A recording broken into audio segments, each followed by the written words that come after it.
It's like I never have enough. That's what Linda wrote to me. She's a viewer and we're going to be answering her question today.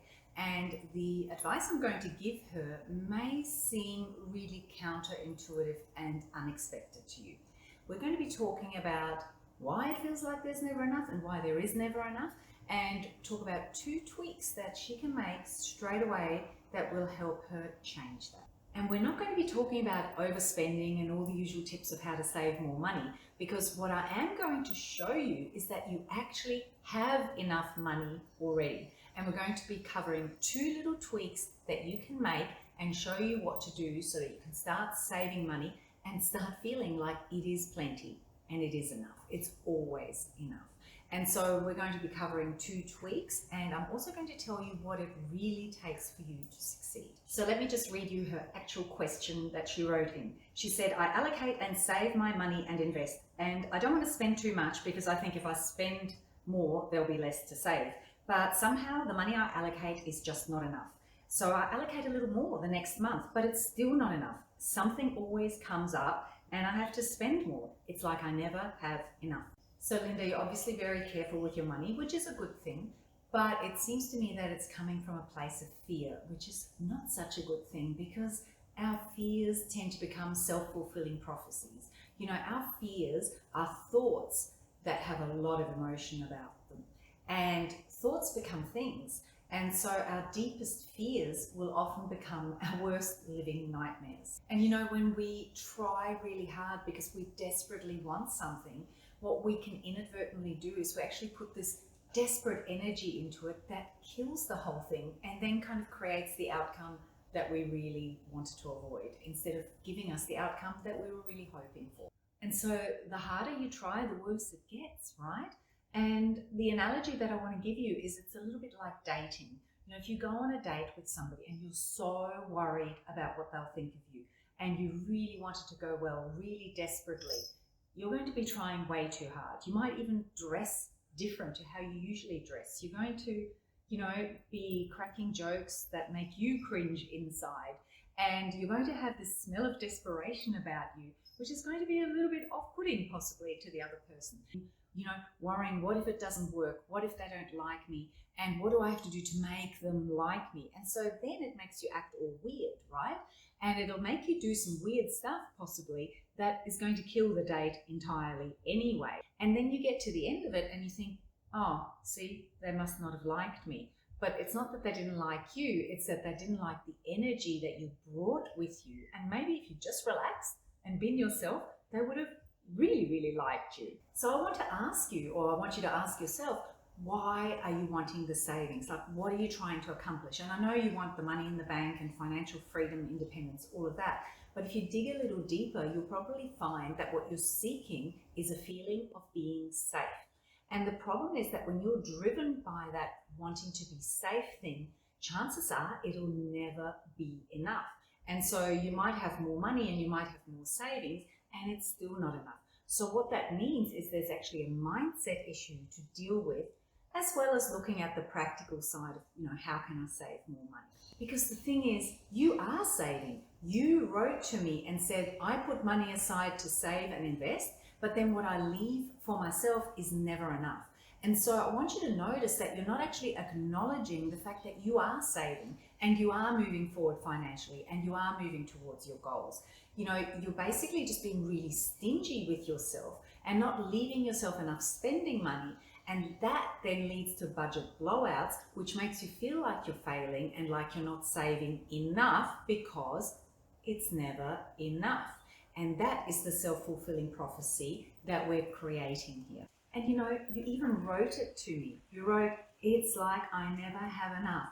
You stated that limiting belief that is becoming a self-fulfilling prophecy really clearly. You're very connected to it and you're constantly creating it, and you're actually setting yourself up to create it. When you pull back and you're honest with yourself, it's not actually true, because you are saving, you are investing, you are moving forward financially. So the thing to recognize here is that this is not so much a money issue. This is actually much more a mindset issue. So while I've been talking to Linda, I've also been talking to you, and I'd like to know, what limiting beliefs and fears have become self-fulfilling prophecies for you? Let me know in the comments below. And so, Linda, the thing to recognize is that you are saving, you are investing, you do actually have enough, but your fear of not having enough makes you feel like it's never enough, is making you be way too stingy with yourself so that you keep blowing the budget, and is making you continually create situations that prove that limiting belief, that fear back to you, where you create these unexpected bills and expenses that then gobble up that bit of extra spending money you gave yourself. But it comes back to recognizing that I am saving, I am investing, so I actually do have enough. And so if we start with the premise that, no, actually you do have enough, we just need to be smarter with it, and we need to change what's happening with your money so we avoid those budget blowouts, and we need to change the way you feel about it so you stop creating those, then we can take a totally different approach. And I'm going to recommend taking a two-pronged approach here. And as usual, we're going to be coming from a place of marrying the magical with the practical. We're going to be talking about what you can do on a practical level to help you succeed and not feel like you're constantly blowing the budget and you're saving and getting ahead. But we're also going to be talking about what to do on that mindset and energetic level so that you can feel more abundant, shift that fear, and in turn continue to attract more money to you, which just helps with the whole accelerating your savings thing, right? And so the very first thing I want you to do is I want you to give yourself more spending money, because the problem is here, you're being too stingy with yourself. You're not basing your budget on reality. And so you keep blowing the budget, and then it makes you feel like a failure, even though you have invested, you do have enough money to save. Because you're being too stingy with yourself, you're not being realistic enough, it's reinforcing that self-fulfilling prophecy. It means you keep blowing the budget, which makes you feel like crap, basically, and that lowers your vibration, reinforces that limiting belief, and also doesn't exactly help in making you magnetic to more. In fact, it tends to turn you into a magnet for more bills and unexpected emergencies to gobble up your money. Because you said right here in your letter to me that even though you give yourself a little bit more money the next month, it still all disappears. So that's telling me two things. It's telling me, number one, that you're not really basing the amount of money you're giving yourself on reality. You're still being way too stingy. And number two, that because you have this belief that it's never enough, you keep creating more bills, more emergencies to gobble up that spare money. And so the second thing I want you to do is to change your language, to actually show yourself and reinforce to yourself that you do have enough. When you pay bills, when you put money into your savings and your investments, to actually reinforce to yourself and use hypnotic language like, see, that's right, I do have enough. There is plenty. Look at me go. I'm doing so well.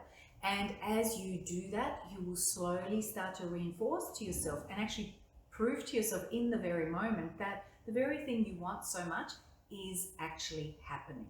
And so to help you succeed financially in the long term, what you're going to need is a more realistic and strategic approach that's based in reality rather than one that's based on emotion and fear, so that you can start to accelerate your savings and start to feel like there's plenty and there is enough, and very importantly, that you are safe, because remember, that's where all the trouble started. And if you've been watching along thinking, yes, I want to create financial independence and these are really great tips, but I still have debt, so do I save or do I pay down debt? Where do I start?